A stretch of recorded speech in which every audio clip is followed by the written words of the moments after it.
Welcome to I'm Sleepy, a place where the stories are long, the pace is slow, and absolutely nothing exciting ever happens. Because sometimes doing nothing is exactly what your mind needs. But before we begin, if you enjoy quiet, calming stories like this, designed to help you fall asleep, consider subscribing to the channel so you never miss a night of peaceful rest. And if you're still awake by the end, maybe, just maybe, you can like the video too. But only if your eyelids aren't too heavy. Now settle in, lie back, let your breathing soften, let your thoughts gently drift away. Tonight, we'll be following the extraordinarily uneventful day of a man named Edward, an envelope sorter. Yes, envelopes, that's it. Let's begin. Chapter 1, The Alarm That Wasn't Alarming. Edward lived in a small apartment above a quiet stationery store. His walls were beige, his carpet was beige, his curtains also beige. Each morning his alarm clock would buzz at exactly 6 a.m. Not loudly, just a polite little burp burp, like a microwave that didn't want to disturb anyone. This morning, Edward didn't hit snooze. He didn't jump out of bed. He simply opened one eye, then the other. He blinked once and slowly sat up. His slippers were right there, neatly aligned with the edge of the bed, like little boats waiting by a dock. He slid his feet into them, stood up with a small sigh. Nothing hurt, nothing felt great, just average, and he liked it that way. Chapter 2. The toast was exactly toasty.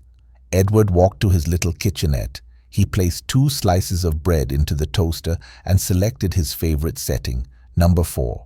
Not too light, not too dark, just medium golden brown. While the toast toasted, he poured a scoop of plain oats into a beige bowl and added lukewarm water, not hot, not cold, comfortably in between. The toast popped, not high, not loud, just a gentle emergence. He spread a thin layer of butter. It melted slowly, just a little, not all the way. Edward sat at his small square table. He didn't check his phone. He didn't watch the news. He just stared at the window, which overlooked a brick wall.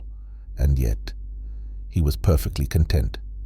Chapter 3. The Long Walk to the Short Walk. After breakfast, Edward put on his shoes. They weren't new. They weren't old. They were just his shoes. Comfortable, average, familiar. He left his apartment and walked exactly 7 blocks to work.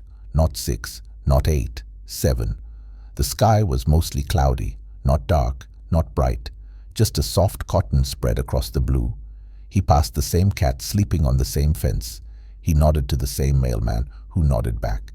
He waited at the crosswalk until the white walking man appeared, precisely as it always did. It was like a painting on loop, and Edward loved that. Chapter 4. The Paper That Sat Very Still. Edward arrived at the office of Envelope Inventory and Management. His desk welcomed him with a satisfying nothingness. No clutter, no excitement, just a neat stack of envelopes, patiently waiting to be sorted.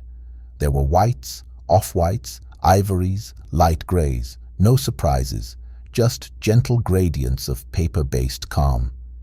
He picked up one envelope, examined it, placed it in the correct tray, then another, and another. He continued like that for 3 hours. By lunchtime, Edward had sorted 111 envelopes. Exactly. No more, no less. Chapter 5. The Lukewarm Lunch. At noon, Edward stepped outside.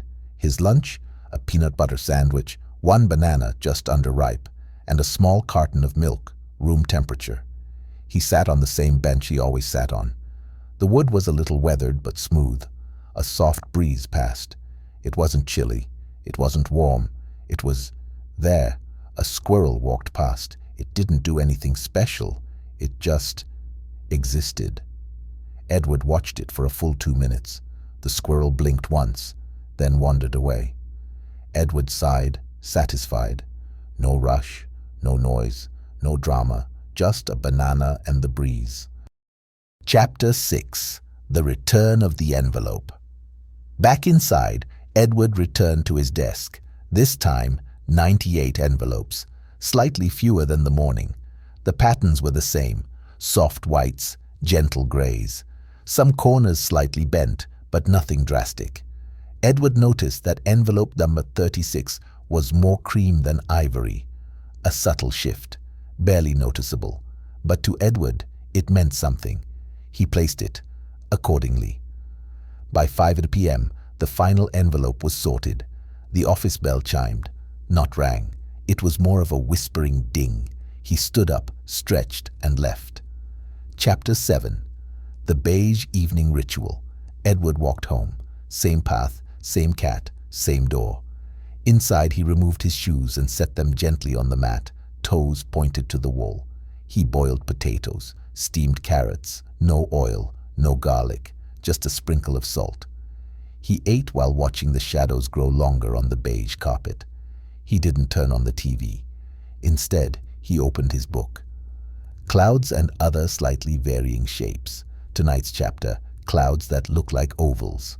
He read, slowly, until the words began to blur. Chapter 8.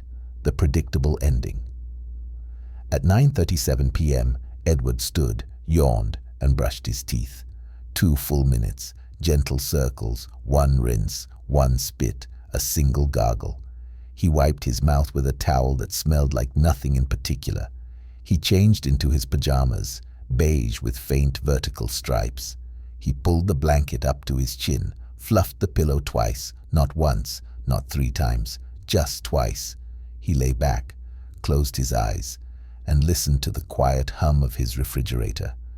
A distant car passing by, the soft creak of his apartment settling, and then nothing, just sleep.